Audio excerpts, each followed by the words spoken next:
Hello guys, welcome to my channel crafts palace.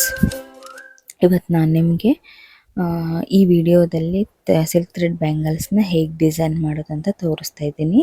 ಇದು simple design ಆಗಿರುತ್ತೆ. ಇದಕ್ಕೆ ನಾನು ಬ್ಲೂ ಕಲರ್ದು ದಾರ ಸಿಲ್ಕ್ ಥ್ರೆಡ್ಡಿಂದ 2 ಕಟ್ ಬ್ಯಾಂಗಲ್ಸ್ಗೆ ಸುತ್ಕೊಂಡಿದ್ದೀನಿ. ನಾನು ತೊಗೊಂಡಿದ್ದು 57 ದಾರನ. ಇವಾಗ ನಾವು ಡಿಸೈನ್ ಮಾಡೋದಕ್ಕೆ ಈಕ್ವಲ್ ಆಗಿ ಕುಂದನ್ಸ್ನ ಅಟ್ಯಾಚ್ ಮಾಡೋದಕ್ಕೆ ಯಾವ ಥರ ಅಟ್ಯಾಚ್ ಮಾಡೋದು ಅಂತ ನಾನು ಇಲ್ಲಿ ವಿಡಿಯೋದಲ್ಲಿ ಹೇಳ್ತಾ ಇದ್ದೀನಿ. ಸ್ವಲ್ಪ ನೀಟಾಗಿ ನೋಡ್ಕೊಳ್ಳಿ. ಇವಾಗ ನಾನು ಒಂದು ಸ್ಕೇಲ್ನ ತಗೊಂಡು ಈ ಥರ ಸ್ಟ್ರೈಟ್ ಲೈನ್ಸ್ನ ಹಾಕ್ತಾ ಇದ್ದೀನಿ. ಸ್ಟ್ರೈಟ್ ಲೈನ್ಸ್ ಹಾಕಿ ಒಂದು ಪೇಪರ್ ಮೇಲೆ ಅದ್ರ ಮೇಲೆ ಈ ಥರ ಬ್ಯಾಂಗಲ್ ಇಟ್ಟು ಕರೆಕ್ಟಾಗಿ ಮಿಡಲ್ನಲ್ಲಿ ಇಡಬೇಕು. ಇಟ್ಟು ರೌಂಡನ್ನು ಒಂದು ಸರ್ಕಲ್ನ ಹಾಕ್ಕೋಬೇಕು. ಇಲ್ಲಾಂದರೆ ನೀವು ಫಸ್ಟು ನೀವು ಮೊದಲಿಗೆ ಒಂದು ಬ್ಯಾಂಗಲ್ನ ತಗೊಂಡು ಸರ್ಕಲ್ನ ಹಾಕ್ಕೊಂಡು ಆಮೇಲೆ ಕರೆಕ್ಟು ಮಿಡಲ್ ಪಾಯಿಂಟಿಂದ ಈ ಥರ ಲೈನ್ಸ್ ಹಾಕ್ಕೊಂಡ್ರೂ ನೀವು ಈಸಿಯಾಗಿ ಡಿಸೈನ್ ಮಾಡ್ಬೋದು. ನಾನಿಲ್ಲಿ ತೊಗೊಂಡಿರೋದು 2/6 ಸೈಜ್ ಬ್ಯಾಂಗಲ್ನ. ನಾನಿಲ್ಲಿ ಥ್ರೆಡ್ ಸುತ್ತಿರೋದು ಲಾಸ್ಟ್ ಕೊನೆಯಲ್ಲಿ ಫ್ಯಾಬ್ರಿಕ್ ಗ್ಲೂ ಹಚ್ಚಿರ್ತೀವಲ್ಲ ಅದನ್ನು ಫ್ಯಾಬ್ರಿಕ್ ಗ್ಲೂ ನೀಟಾಗಿ ಸರಿಯಾಗಿ ಕಾಣದೇ ಇರೋ ಥರನ ನಾನಿಲ್ಲಿ ಡಿಸೈನ್ ಮಾಡೋದು ಹೆಂಗಂತ ತೋರಿಸ್ತಾ ಇದ್ದೀನಿ. ಈ ಥರ ಒಂದು ಪೇಪರ್ ಮೇಲೆ ಇಟ್ಟು ಥ್ರೆಡ್ ಸುತ್ತಿರೋ ಬ್ಯಾಂಗಲ್ನ ಪೇಪರ್ ಮೇಲೆ ಇಟ್ಟು ನಾವು ಫ್ಯಾಬ್ರಿಕ್ ಗ್ಲೂನ ವಿಡಿಯೋದಲ್ಲಿ ತೋರಿಸ್ತಿದ್ದೆ ಕರೆಕ್ಟ್ ಲೈನ್ಸ್ ಮೇಲೆ ಇಟ್ಟು ಹಚ್ಕೋಬೇಕು. ಗಮ್ ಹಚ್ಕೊಂಡು ಕರೆಕ್ಟಾಗಿ ಹಚ್ಕೋಬೇಕು. ನಿಮಗೆ ನಾನು ಇಲ್ಲಿ 4 ಸೈಡ್ಸ್ ಅಷ್ಟೇ ನಾನು ಡಿಸೈನ್ ಮಾಡ್ತಿದ್ದೀನಿ, ಕುಂದನ್ಸ್ ಅಟ್ಯಾಚ್ ಮಾಡ್ತಾ ಇದ್ದೀನಿ. ಅದಕ್ಕೆ ನಾನು 4 ಸೈಡ್ ಅಷ್ಟೇ ಗಮ್ನ ಹಚ್ತಾ ಇದ್ದೀನಿ. ನೀವು ಬೇಕಿದ್ರೆ 8 ಸೈಡ್ ಕೂಡ ಹಚ್ಕೋಬೋದು. ನೀವು ಡಿಸೈನ್ ಯಾವ ಥರ ಮಾಡ್ತೀರ ಅದ್ರ ಮೇಲೆ ಡಿಪೆಂಡು. ನಾನು ಈ ಬ್ಯಾಂಗಲ್ನ ಡಿಸೈನ್ ಮಾಡೋಕ್ಕೆ ಸ್ಕ್ವೇರ್ ಶೇಪ್ನ ತೊಗೊಂಡಿದ್ದೀನಿ. ಫಸ್ಟ್ ಸ್ಕ್ವೇರ್ ಶೇಪ್ ಬ್ಲೂ ಕಲರ್ನ ತೊಗೊಂಡಿದ್ದೀನಿ. ನೆಕ್ಸ್ಟ್ ಬಂದ್ಬಿಟ್ಟು square shape, next drop shape white ಕಲರಲ್ಲಿ ತೊಗೊಂಡಿದ್ದೀನಿ. ನೆಕ್ಸ್ಟ್ ಬಂದ್ಬಿಟ್ಟು ವೈಟ್ ಕಲರಲ್ಲಿ ರೌಂಡ್ ಕುಂದನ್ಸ್ನ ತೊಗೊಂಡಿದ್ದೀನಿ, ಸ್ಮಾಲ್ ಸೈಜು. ಇದಕ್ಕೆ ಗ್ಲೂ ಪೆನ್ ಅಂತ ಹೇಳ್ತಾರೆ ಫ್ರೆಂಡ್ಸ್.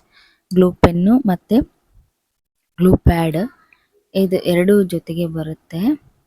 ನೀವು ಮಟೀರಿಯಲ್ಸ್ನ ಸೇಲ್ ಮಾಡ್ತಿರ್ತಾರಲ್ಲ ಅವ್ರ ಹತ್ರ ಸಿಗುತ್ತೆ. ಇದು 20 ರೂಪೀಸಲ್ಲಿ ಬರುತ್ತೆ. ಆ ಗ್ಲೂನ ಪೆನ್ಗೆ ಅಟ್ಯಾಚ್ ಮಾಡಿ ಸ್ವಲ್ಪ ಹಚ್ಕೊಂಡು ಆಮೇಲೆ ನಾನಿಲ್ಲಿ ಗ್ಲೂನ ಬ್ಯಾಂಗಲ್ಸ್ಗೆ ಹಚ್ಕೊಂಡು ನಾನು ಯಾವ ಥರ ಡಿಸೈನ್ ಮಾಡ್ತೀವೋ ಆ ಥರ ಗ್ಲೂನ ಅಂಟಿಸ್ಕೋಬೇಕು ಬ್ಯಾಂಗಲ್ ಮೇಲೆ. ಆ ಗ್ಲೂ ಪೆನ್ ಸಹಾಯದಿಂದ ನಾನು ಕುಂದನ್ಸ್ನ ಅಟ್ಯಾಚ್ ಮಾಡ್ತಾ ಇದ್ದೀನಿ ಬ್ಯಾಂಗಲ್ ಮೇಲೆ. ಗ್ಲೂ ಪೆನ್ ಯೂಸ್ ಮಾಡೋದ್ರಿಂದ ಕುಂದನ್ಸ್ ನೀಟಾಗಿ ಕುತ್ಕೊಳ್ಳುತ್ತೆ. ಬರೀ ಕೈಯಿಂದ ಆದರೆ ನಮ್ಮ ಕೈಗೆಲ್ಲ ಗಮ್ ಅಂಟ್ಕೊಂಡು ನೀಟಾಗಿ ಆಗಲ್ಲ ಡಿಸೈನು. ಕುಂದನ್ಸ್ ಮೇಲೆಲ್ಲ ಗಮ್ ಅಂಟ್ಕೊಂಡ್ರೆ ಅದು ಚೆನ್ನಾಗಿ ಕಾಣಿಸಲ್ಲ ಫ್ರೆಂಡ್ಸ್, ಫಿನಿಶಿಂಗ್ ನೀಟಾಗಿ ಬರಲ್ಲ. ಆದ್ದರಿಂದ ಗ್ಲೂ ಪೆನ್ ಯೂಸ್ ಮಾಡ್ತಾ ಇದ್ದೀನಿ ನಾನು. ಮೊದಲಿಗೆ ನಾನು ಡ್ರಾಪ್ ಶೇಪ್ನ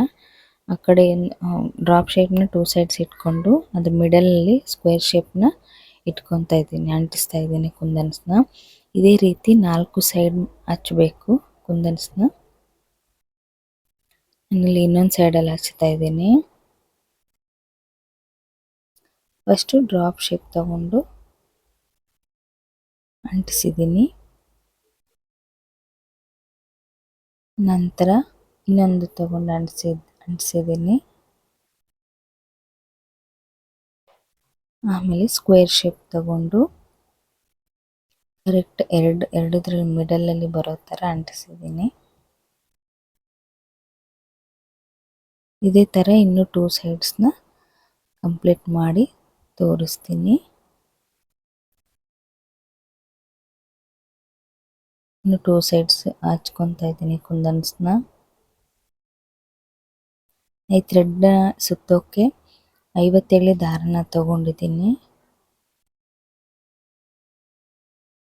57 ದಾರನ ಕಿಂಗ್ ಸೈಜ್ ನೋಟ್ಬುಕ್ಗೆ ಸುತ್ಕೊಂಡಿದ್ದೀನಿ ನಾನು. ನೆಕ್ಸ್ಟ್ ವೀಡಿಯೋಸ್ ಬರುತ್ತೆ ಫ್ರೆಂಡ್ಸ್. ಬ್ಯಾಂಗಲ್ಸ್ ಮೇಕಿಂಗ್ ಮೇಲೆ ನೆಕ್ಸ್ಟ್ ಫ್ರೀ ಕ್ಲಾಸಸ್ನ ಕಂಡಕ್ಟ್ ಮಾಡ್ತೀನಿ ನಾನು.